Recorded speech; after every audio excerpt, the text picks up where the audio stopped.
حضرت عمر فاروق اللہ اکبر، حضرت عمر جیسا بندہ 24 لاکھ مربع میل کا حکمران، اور شاہ روم کو خط لکھ کے کہتا ہے میں منت نہیں کرتا، میں حکم دیتا ہوں۔ اتنا تگڑا بندہ۔ جنگ قادسیہ کے لیے حضرت سعد بن ابی وقاص کو بھیجا، فتوح شام پڑھ کے دیکھیں۔ حضرت عمر بڑے پریشان ہیں، اتنے دن ہو گئے کوئی رپورٹ ہی نہیں آئی۔ اب تو موبائل ہے نا، ایک ایک منٹ کی رپورٹ لیں آپ، بلکہ آپ ایک ایک منٹ کی فوٹو لیں، آپ رپورٹ تو دور رہ گئی۔ حضرت عمر فاروق رضی اللہ تعالیٰ عنہ بڑے پریشان ہیں کہ قادسیہ میں حضرت سعد بن ابی وقاص کے ساتھ لوگ جہاد کرنے گئے، رپورٹ کوئی نہیں آئی۔ اتنے پریشان تھے کہ باہر نکل کے نا اس رستے پہ بیٹھ جاتے جو رستہ قادسیہ کی طرف سے آتا تھا، جو بھی آتا جاتا پوچھتے جنگ کے کیا حالات ہیں۔ ادھر جب اللہ نے فتح دے دی نا تو حضرت سعد بن ابی وقاص رضی اللہ تعالیٰ عنہ نے ایک قاصد کو خط دے کے بھیجا، کہنے لگے عمر کے پاس جاؤ، انہیں اطلاع دو کہ الحمدللہ اللہ نے اسلام کو فتح عطا کر دی۔ یہ حضرت عمر کو جا کے دینا، وہ بڑے پریشان ہوں گے۔ وہ جو اس زمانے میں اس طرح ہوتا تھا کہ کئی دور دور سے صحابہ جو دوسرے شہروں کے ملکوں کے رہنے والے ہوتے تھے وہ بھی آ کے شامل ہو جاتے تھے جہاد میں۔ کوئی ایک دفعہ مدینے آیا، کوئی 2 دفعہ آیا، پھر اپنے اپنے علاقوں میں بہت سارے لوگوں نے زیادہ دفعہ حضرت عمر کو دیکھا بھی نہیں تھا۔ وہ جو قاصد خط لے کے آیا تھا نا، اس نے ایک آدھ دفعہ دیکھا تھا، حضرت عمر بوڑھے ہو گئے، وہ پہچانتا نہیں تھا۔ ادھر سے وہ خط لے کے آ گیا، حضرت عمر مدینے سے باہر نکل کے اس روڈ پہ بیٹھے تھے جو قادسیہ سے آتا تھا۔ جب اس آدمی کو آتے دیکھا تو حضرت عمر اٹھ کے کھڑے ہو گئے، فرمانے لگے قادسیہ سے آ رہے ہو؟ وہ کیا کہتا ہے؟ پھٹے پرانے کپڑے، ٹوٹے ہوئے جوتے، سر پہ پرانی پگڑی، کہنے لگے غلام مدینے کے رہنے والے ہو؟ حضرت عمر کہنے لگے ہاں مدینے کا ہوں۔ کہا میں قادسیہ سے آیا ہوں، الحمدللہ اللہ نے اسلام کو فتح دے دی ہے، الحمدللہ کفر کی کمر ٹوٹ گئی ہے۔ اس نے یہ بات کر کے تو گھوڑے کو ایڑی لگائی، گھوڑا دوڑنے لگا مدینے کے، حضرت عمر بھی ساتھ ساتھ دوڑ رہے ہیں۔ فرمانے لگے اچھا بتاؤ خالد بن ولید کا کیا حال ہے؟ تھوڑا آگے جا کے فرمانے لگے اسامہ بن زید کیسے ہے؟ وہ کہتے ہیں ٹھیک ہے۔ پھر اس نے اور گھوڑا، عمر ساتھ ساتھ دوڑ رہے ہیں، ساتھ ساتھ 24 لاکھ مربع میل کا حکمران، ایک جوتا پیر سے نکل گیا، عمر دوڑ رہے ہیں۔ آگے جا کے پوچھتے ہیں سعد بن ابی وقاص کا کیا حال ہے؟ کہا حضور وہ بھی ٹھیک ہے۔ کتنے لوگ میرے شہید ہو گئے مسلمانوں میں سے؟ کہنے لگا صحیح گنتی کا نہیں پتا، یہ لفظ ادا ہوتے ہوتے مدینے کی سرحد آ گئی۔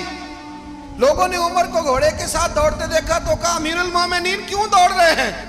وہ غلام چھلانگ لگا کے نیچے آیا، قدموں میں بیٹھ گیا، کہنے لگا حضور آپ نے بتایا ہی نہیں آپ امیر المومنین ہیں۔ آپ فرمانے لگے کیا بتاتا؟ میں تو اونٹ چرانے والے کا پتر ہوں، کیا بتاتا؟ وہ عمر ہوں جس نے اپنے گناہوں کا حساب دینا ہے، کیا بتاتا؟ جو سعد بن ابی وقاص کو جہاد پہ بھیج کے خود بزدلوں کی طرح گھر میں بیٹھا ہے، کیا بتاتا؟ کوئی حیثیت نہیں، کوئی تار، تو نے اچھا کیا، تو تو مجاہد تھا، مجھے ساتھ ساتھ دوڑایا، تو نے اچھا کیا۔ جتنے لوگ تھے چیخیں مار کے رونے لگے۔ حضرت فاروق اعظم سے کہنے لگے عمر جب تک تیرے جلوے رہیں گے اللہ کامیابیاں ہی عطا فرمائے گا، جب تک تیرا رنگ رہے گا اللہ تعالیٰ نوازتا ہی رہے گا۔ کچھ نہیں کبھی اپنا آپ ظاہر ہی نہیں کیا۔ بہت بڑے تھے، بہت بڑے تھے حضرت عمر، بڑے تھے۔ حضرت ابو رافع غلام تھے، قرآن پاک بڑا سونا پڑھتے تھے۔ حضرت عمر جب بھی انہیں ملتے کہتے ابو رافع تو عمر سے اچھا ہے، قرآن بڑا شاندار پڑھتا ہے۔ تو وہ کہتے حضور اگر میں قرآن صحیح پڑھتا ہوں تو آپ کو قرآن کی تشریح زیادہ صحیح آتی ہے، آپ بھی تو مجھ سے افضل ہیں۔ تو آپ فرماتے نہیں پھر بھی تو مجھ سے افضل ہے۔ کیوں؟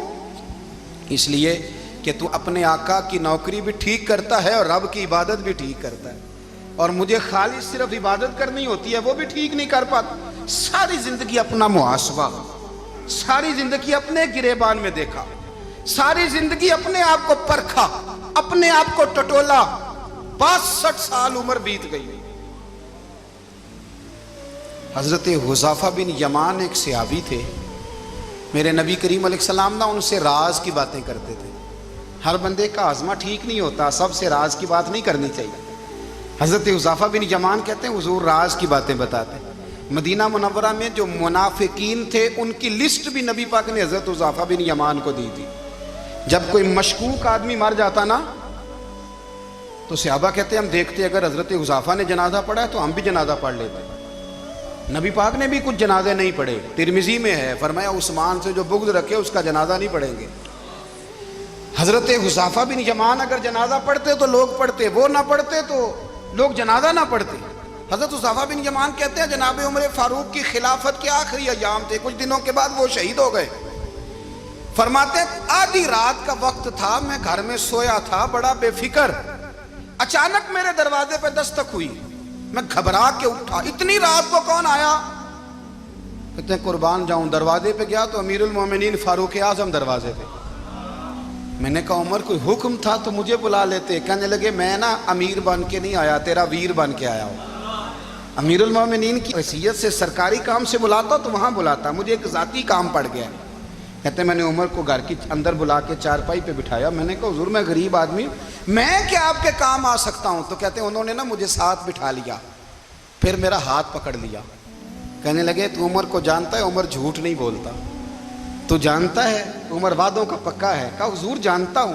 کہا میں اس وقت آیا ہوں جب دیکھ بھی کوئی نہیں رہا۔ حضرت حذیفہ بن یمان کہتے ہیں پریشان ہو گیا، حضور پہلیاں نہ بجھوائے، مہربانی کر بتائیں کدھر آئے ہیں؟ تو حضرت عمر فاروق فرمانے لگے 62 سال کا ہو گیا ہوں، 63 میں چل رہا ہے، داڑھی سفید ہو گئی ہے، پھل پک گیا، اٹھ فریدہ ستیا، داڑھی آ گئی پور، اگا نیڑے آ گئی، پیچھا رہ گئی دور، اب قبر اشر کا معاملہ صاف نظر آنے لگا ہے۔ کہا حضور مجھ سے کیا چاہتے ہیں؟ حضرت عمر رو پڑے، کہنے لگے آج میں عشاء کے بعد نکلا ہوں تو نبی پاک کے صحابہ مجھے نیک کہہ رہے تھے، پھر میں نے بچوں کی ماں سے اور بچوں سے بھی پوچھا ہے، وہ بھی مجھ سے راضی ہیں، پر حذیفہ تیرے ساتھ نبی پاک راز کی باتیں کرتے تھے، سچ بتا کہیں عمر کا نام منافقوں میں شامل تو نہیں؟ سچ بتا ان منافقین میں تو شامل نہیں، کہیں اوپر سے تو نہیں سارا کچھ؟ حضرت حذیفہ بن یمان کہتے ہیں میں باپ کے مرنے پہ اتنا نہیں رویا جتنا عمر کے سوال پہ رویا۔ میں قدموں میں بیٹھ گیا، میں نے کہا نہیں عمر یہ تو میں نے نہیں سنا، لیکن یہ میں نے نبی پاک سے ضرور سنا ہے کہ میرے بعد اگر کوئی نبی ہوتا تو عمر ابن خطاب ہوتا۔ یہ میں نے اپنے کانوں سے سنا ہے کہ عمر جس گلی سے گزرے شیطان رستہ بدل جاتا ہے۔ یہ میں نے اپنے کانوں سے سنا ہے کہ 950 سال حضرت جبریل جناب عمر کی شان بیان کریں تو پھر بھی بیان نہیں ہو سکتا، یہ میں نے ضرور سنا۔ دوستو ساری زندگی حضرت عمر نے اگر دوسروں کا محاسبہ کیا تو اپنا اور اپنے بچوں کا بھی کڑا خیال رکھا، اپنی ذات پر بڑی توجہ دی۔ جو لوگ اپنا بھول جاتے نا، ہمیں اپنی صحت کا بڑا خیال ہے لیکن اپنی روحانی زندگی کا کوئی خیال نہیں ہے۔ حضرت عمر فاروق رضی اللہ تعالیٰ عنہ نا باہر والوں کا بھی بڑا سخت حساب کرتے تھے۔ بڑا ایک گورنر صاحب نے لباس بڑا شاندار پہننا شروع کر دیا تھا تو حضرت عمر نے اتروا کے نا تو انہیں ٹاٹ کا لباس پہنا کے تو اونٹ چرانے کی ڈیوٹی دے دی تھی، اتنا سخت احتساب کرتے۔ کسائی کی دکان پر بھی 1-2 گھنٹے کھڑے ہوتے تھے۔ جو آدمی مسلسل 2 دن گوشت خریدتا تھا نا، فرماتے تھے اس کا ٹیکس بڑھا دو، لوگوں کو دال نہیں مل رہی اور یہ روز گوشت کھاتا ہے۔ حضرت فاروق اعظم اس کو جزیہ کہا جاتا تھا، یا کچھ اور معاملات ہوتے تو بڑھا دیتے تھے۔ مسلسل جو 2 دن آدمی گوشت کھاتا تھا، فرماتے تھے مدینے میں غربت ہے، اگر یہ والا نظام تم کرو گے تو غریب لوگ کس کی طرف دیکھیں گے۔ لیکن اس سے زیادہ بڑھ کر جو ان کی زندگی کا معیار اور سٹیٹس تھا وہ یہ تھا کہ اپنے گھر کا خاص خیال رکھتے، خاص توجہ کرتے۔ ملک شام سے اور ایران سے کچھ لوگ آپ کی خدمت میں آئے تو وہاں سے کچھ کنیزیں بھی آئیں، ان کے بادشاہ کا پیغام لے کے۔ شاہ ایران کی کنیز کو ملکہ نے کہا کہ نا حضرت عمر کی زوجہ کو دیکھ کے آنا ذرا کس طرح کی ہے۔ ہمارے ملک میں کیا کہتے ہیں؟ خاتون اول، باقی سارے دوؤں میں خاتون اول، ذرا خاتون اول کو دیکھ کے آنا۔ تو وہ جب آئی نا گھر میں ملنے تو کہا کہ مجھے میری ملکہ نے کہا تھا کہ عمر کی زوجہ سے اہلیہ سے ملاقات کر کے آنا۔ تو حضرت عمر کی اہلیہ نے نا ایک جوڑا کپڑوں کا دے دیا ملکہ کے لیے اور ایک خوشبو کی شیشی دے دی۔ اب جب وہ تحفے وہاں گئے تو اس ملکہ نے نا کچھ سونے کا سامان بھیجا، کچھ زیورات بھیجے، کچھ تحائف بھیجے۔ جب حضرت عمر کے گھر آئے نا، وہ خادم لے کے آیا، اس نے کہا جی آپ کی اہلیہ نے تحفے بھیجے تھے، تو جواب میں شاہ ایران کی بیوی نے، یہاں جس ملک کا وہ سفیر تھا، انہوں نے بھی یہ بھیجے۔ تو حضرت عمر فاروق نا وہ تحفے لے کے گھر گئے تو جا کے کہنے لگے اپنی اہلیہ سے، یہ تو کب سے تحفے تحائف بھیجنے لگ گئی ہے؟ یہ کب سے نظام شروع ہو گیا؟ تو کہ حضور تحفہ دینا لینا تو ٹھیک ہے، سنت ہے، محبت بڑھتی ہے، تو یہ کوئی قباحت نہیں، اور میں نے اپنی ذاتی استعمال کے لیے جو چیزیں رکھی تھی وہ میں نے دی ہیں۔ تو حضرت عمر فاروق رضی اللہ تعالیٰ عنہ فرمانے لگے ہم نے کسی ملک کے ساتھ اور اس کے بادشاہ کے ساتھ ذاتی تعلق نہیں بنانا، تعلق جو بھی بنے گا رسول اللہ کے دین کی برکت سے بنے گا، ذاتی رشتے نہیں ہم نے قائم کرنے۔ ذاتی آپ کے ملک کی جو ایئر لائن جس کا ہر سال خسارے کا ڈنڈورا پیٹا جاتا ہے نا، وہ ہمارے بادشاہ صاحب اور صدر صاحب اگر غیر ملکیوں کو گھوڑا کبھی بھیجنا ہو نا، گھوڑا، تو پورا ایک جہاز گھوڑا لے کے تحفے میں جاتا ہے، پورا جہاز غریب قوم کا یہ سرمایہ، اور قوم بڑی بادشاہ ہے، لائنوں میں لا کے ووٹ دیتی ہے، دو کام ہمیشہ لائن میں لا کے کرنے، ایک بل لائن میں لا کے جمع کرانا ہے اور ایک ووٹ لائن میں لا کے، تاکہ پھر پورے 5 سال لائن میں ہی لگے رہیں۔ مرضی سے آپ ووٹ دینا، پر جو بات درست ہے اس کو سنو۔ حضرت عمر فاروق رضی اللہ تعالیٰ عنہ نے اپنی اہلیہ سے پوچھا کتنے کا تھا وہ تیرا جوڑا اور خوشبو کی شیشی؟ انہوں نے کہا 3 دینار کی۔ فرمایا یہ 3 دینار تیرے، اور باقی جو تحفے آئے ہیں وہ تو خود کہہ، چونکہ اس نے تیرے نام بھیجے ہیں، تو کہہ کہ میں مال غنیمت میں دیتی ہوں، تو کہہ میں مسلمانوں کو کہہ۔ تو زوجہ ہنس پڑی، کہنے لگی میں نہ بھی کہوں تو مجھے کہنا تو پڑے گا ہی، کہنا تو میں نے ہے ہی، کیونکہ سامنے عمر فاروق ہیں، لہذا فرمایا کہہ دیتی ہوں میں نے دیا خزانے کو۔ حضرت عمر نے جمع کرا لیا۔ میں یہ کیا بات ہے، میرے گھر والے جو مرضی کریں، ان کا معیار زندگی جس طرح کا مرضی ہو۔ اور حضرت عمر ایک جملہ کہا کرتے تھے، اللہ کرے کہ یہ باتیں اس دور حاضر میں ہماری سمجھ میں آئیں۔ حضرت عمر فاروق رضی اللہ تعالیٰ عنہ اپنے بچوں کو فرمایا کرتے تھے کہ بہت آدمی کو بھوک لگی ہو نا، اور پھر اس کی پسند کا کھانا پکا ہو، جتنے شوق سے وہ اس کھانے کو دیکھتا ہے نا، فرمایا اس طرح پوری قوم اپنے بادشاہوں کے خاندان کو دیکھتی ہے، اس تیزی کے ساتھ دیکھتے ہیں کہ ان کے گھر میں کیا ہو رہا ہے، ان کا معیار زندگی کیا ہے، ان کا سٹیٹس کیا ہے۔ آپ کے بچے دونوں کاروبار کے لیے مصر گئے، ایک بہت بڑا قافلہ گیا مدینے سے مصر تجارت کے لیے، تو یہ گئے تجارت کے لیے، تو حضرت عبداللہ ابن عمر، حضرت عبید اللہ ابن عمر، حضرت عمر کے دونوں بیٹے گئے۔ جناب عمر فاروق کے بچے جب وہاں پہنچے تو مصر کے گورنر نے نا لوگوں کو تعارف کرایا کہ یہ عمر فاروق کے بیٹے ہیں۔ ایک چھوٹی سی بات کر دوں، یہ چودھری کے بیٹے کو کون بتاتا ہے کہ تو چودھری کا بیٹا ہے؟ باہر والے بتاتے ہیں، گھر والے۔ اور سیٹھ صاحب کے بیٹے کو کون بتاتا ہے کہ تو سیٹھ صاحب کا بیٹا ہے؟ اور مالک کو کون بتاتا ہے کہ تو مالک کا بیٹا ہے اور یہ کرایہ دار ہے؟ یہ کون بتاتا ہے؟ یہ سوچ ہم دیتے ہیں بچوں کو، چودھری اور کمی کی سوچ، امیر اور غریب کی سوچ، مالک اور کرایہ دار کی سوچ، گھر کے مالک کی اور کام کرنے والے کی سوچ، یہ ہم دیتے ہیں۔ یاد رکھنا، یہ ہم دیتے ہیں، یہ ہمارا مزاج ہے، یہ باہر سے نہیں آتی۔ تو کوئی شہزادہ ہے، تو سیٹھ ہے، تو نواب ہے، یہ سوچ باہر سے نہیں آتی، یہ اماں سوچ دیتی ہے، اماں، یہ ابا سوچ دیتا ہے، اور پھر جب تباہی اترتی ہے تو اس کے ذمہ دار بھی باہر والے نہیں ہوتے، گھر والے ہوتے ہیں، گھر والے۔ ہمارے بچوں کی طبیعتوں پر زیادہ نقش باہر والوں کا نہیں ہوتا، گھر والوں کا ہوتا ہے، یاد رکھیے گا۔ حضرت عمر فاروق رضی اللہ، بچے ہیں، شہزادے ہیں، وہ کاروبار کرنے گئے، اور وہاں بتایا گورنر صاحب نے کہ یہ فاروق اعظم کے بچے، امیر المومنین کے۔ لوگوں نے ان سے زیادہ مال خریدا، تجارت میں زیادہ نفع ہوا، ظاہر ہے کہ وہ آپ کے جو اللہ خیر کرے حکمران ہیں، ان کے کاروبار کتنے ملکوں میں ہیں، کس بنیاد پر ہیں؟ وہ صرف اس بنیاد پر کہ وہ حکمران رہے، ان کے لیے آسان تھا بڑے لوگوں سے تعلقات بنانا۔ حضرت عمر فاروق رضی اللہ تعالیٰ عنہ کے بچے ڈھیروں مال کما کے جب واپس آئے نا، تو حضرت عمر سے آ کے بچوں نے بطور محبت کا، ابا جی اللہ نے بڑا ہی فضل کیا ہے، بڑا مال کمایا الحمدللہ، یہ دیکھیں کتنا نوازا ہے۔ تو حضرت عمر کہنے لگے سارے قافلے نے اتنا ہی کمایا ہے، سارے قافلے نے اتنا ہی کمایا ہے؟ کہ حضور نہیں، سارے قافلے نے اتنا نہیں کمایا، سب کو اتنا نہیں ملا، وہ تو وہاں گورنر صاحب نے لوگوں کو تعارف کرایا تھا کہ یہ عمر کے بچے ہیں، تو لوگوں نے پھر ہم سے بڑا ہی خریدا۔ تو حضرت عمر فرمانے لگے ٹھیک ہو گیا، میں بات سمجھ گیا، اس طرح کرو، جو تمہاری اصل زر تھی نا، جو راز تھی، وہ رکھ لو، اور باقی سارا مال مال خزانہ میں جمع کرا دو، اس لیے کہ یہ تم نے تجارت نہیں کی، یہ تم نے اپنے باپ کا نام بیچا ہے، یہ تم نے امیر المومنین کے بیٹے ہونے کا فائدہ اٹھایا ہے، فرمایا یہ تمہارا نہیں حق، یہ مسلمانوں کا ہے، اس لیے کہ یہ مال تم نے محنت سے نہیں کمایا، یہ باپ کی کرسی کا فائدہ اٹھایا ہے۔ اور فرمایا اگر تم نے مال جمع نہ کرایا تو میں مال بھی لے لوں گا زبردستی اور کوڑے بھی ماروں گا، ڈبل سزا دوں گا۔ مرضی سے جمع کراؤ گے تو کوڑوں سے بچ جاؤ گے۔ بڑے بیٹے نے تو جمع کرا دیا تو چھوٹا تھوڑا پریشان ہوا، تو حضرت عبداللہ ابن عمر چھوٹے بھائی کا ماتھا چوم کے کہنے لگے بیٹے چپ کر کے جمع کرا، یہاں بھی فخر کر کے ہم عمر کے بیٹے ہیں اور قیامت میں بھی فخر کریں گے کہ ہم فاروق اعظم کے بیٹے ہیں۔ یہاں بھی ناز کریں گے اور وہاں بھی ناز کریں گے کہ عمر کے بچے ہیں۔ ہمارے باپ نے خود بھی حلال ہی کھایا ہے، اور جب ہماری کمانے کی باری آئی ہے تو ہمیں حکم بھی حلال کھانے کا دیا۔ بھائی ہمارا مزاج دے، بچہ جب لے کے آتا ہے 2 لاکھ روپیہ تو کبھی پوچھے کہاں سے آیا ہے؟ جب وہ پہلے دن غلط دوستوں کے پاس جا کے بیٹھتا ہے تو کبھی نکالا ہے گھر سے اسے؟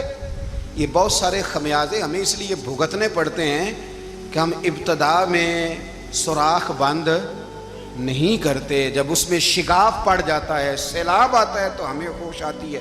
حضرت عمر نے اپنے گھر میں نگرانی رکھی، کڑی نگرانی۔ زیادہ نماز گھر میں پڑھتے تھے حضرت عمر، نفلی نمازیں زیادہ کیوں بلا؟ میرے اصحاب مجھے حکم دیتے تھے کہ فرض نماز کے علاوہ نمازیں گھر میں پڑھنا، بچوں کو عادت پڑے گی، ذوق پیدا ہوگا، ان کو پتہ چلے گا کہ ہمارے گھر میں 5 وقت کوئی اور کام بھی ہوتا ہے۔ بھائی یاد رکھیں کہ آپ نے اگر سجدہ کرنا ہے تو بچہ لیٹ جائے گا، اسے پتہ کوئی نہیں سجدہ کیا ہے، لیکن جب گھر میں کبھی قرآن ابا جی کھول لینا، میں اکثر کہتا ہوں جب ابا جی کا موڈ بن جائے نا لیکچر دینے کا، وہ گھر میں شروع ہو جاتے ہیں، کہتے ہیں آپ لوگ نماز نہیں پڑھتے اس لیے میرے کاروبار میں برکت کوئی نہیں، تم سویرے قرآن پاک نہیں کھولتے تو میں تباہ ہو گیا ہوں۔ تو میاں آپ نے کب گھر میں قرآن پاک کھولا تھا؟ آپ نے کب نماز پڑھی؟ آپ نے کب گھر کے اندر اللہ رسول کا ذکر کیا تھا؟ آپ نے کب حدیث چھیڑی؟ آپ نے بھی تو گھر کے اندر جب بھی آپ آئے ہیں تو آپ نے وہی کچھ کیا جو دنیا دار کرتے ہیں۔ آپ بھی تو اپنا موبائل لے کے الگ کونے میں بیٹھ گئے، آپ نے بھی تو کہا ہے کہ اب تمہارے چینل ختم، اب میری مرضی والا چلے گا۔ تو جو آپ نے کیا ہے بچے بھی وہی کام کریں گے۔ آپ نے بھی گپ شپ لگائی ہے تو وہ بھی لگا رہے ہیں۔ یہ سمجھ لیں جو کام آپ کریں گے آپ اپنے بچوں کی سیرت میں اس کا جلوہ دیکھ لیں گے۔ بڑی پکی سی بات ہے کہ آپ کو بچے کی عادتیں دیکھ کے سمجھ آ جائے گی کہ میں بھی یہی کرتا تھا اور یہ بھی۔ حضرت عمر فاروق رضی اللہ تعالیٰ عنہ وصال فرما گئے، تو آپ کے وصال کے بعد حضرت عثمان غنی رضی اللہ تعالیٰ عنہ نے آپ کی ایک بیوہ سے نکاح کیا، حضرت عمر کی ایک بیوہ سے۔ جب وہ آپ کے نکاح میں آئی تو کہنے لگی حضرت عثمان غنی سے کہ حضور نہ تو میں خوبصورت ہوں اور نہ میں جوان ہوں، نہ آپ کی کوئی خدمت کر سکتی ہوں، میرے ساتھ نکاح کرنا سمجھ میں نہیں آیا۔ کیا شاندار جواب دیا حضرت عثمان غنی نے، کیا خوبصورت جواب دیا۔ فرمانے لگے میں نے اس لیے نکاح نہیں کیا کہ مجھے تمہارے حسن سے دلچسپی تھی یا تمہاری خدمت کی ضرورت تھی، میں نے تو اس لیے نکاح کیا ہے کہ مجھے بتاؤ عمر فاروق گھر کے اندر اپنے رب کی عبادت کس طرح کرتے تھے، وہ قرآن پاک کس طرح پڑھتے تھے، وہ رویا کیسے کرتے تھے، استغفار کا طریقہ کیا، کس وقت کس انداز میں وہ اپنے رب کو یاد کرتے تھے۔ اس لیے کہ عمر کئی دفعہ گھر سے آتا تھا تو میں اس کے چہرے پر نور دیکھا کرتا تھا، میں روشنی دیکھتا تھا، ایک معیار دیکھتا تھا۔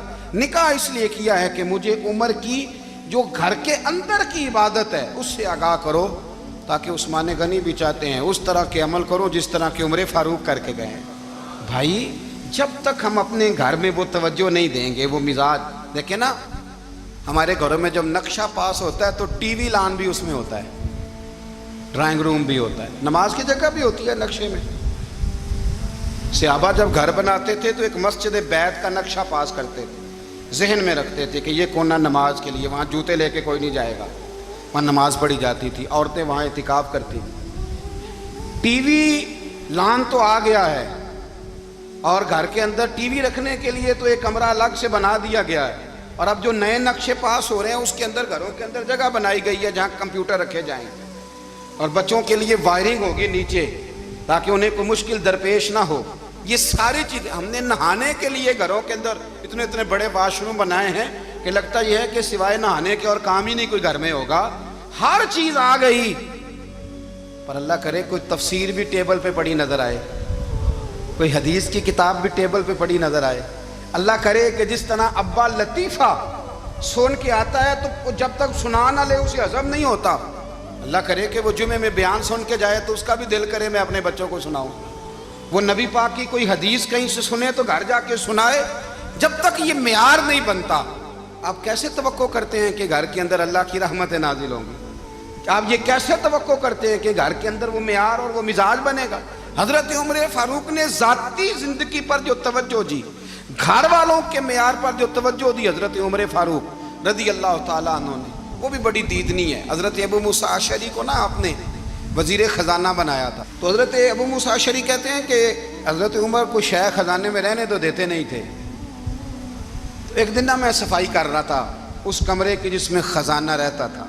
ہمارے تو ملک میں جو جاتا ہے وہ صفائی کر کے ہی جاتا ہے، اللہ خیر کرے. اور خیر معیار بدلتا ہے.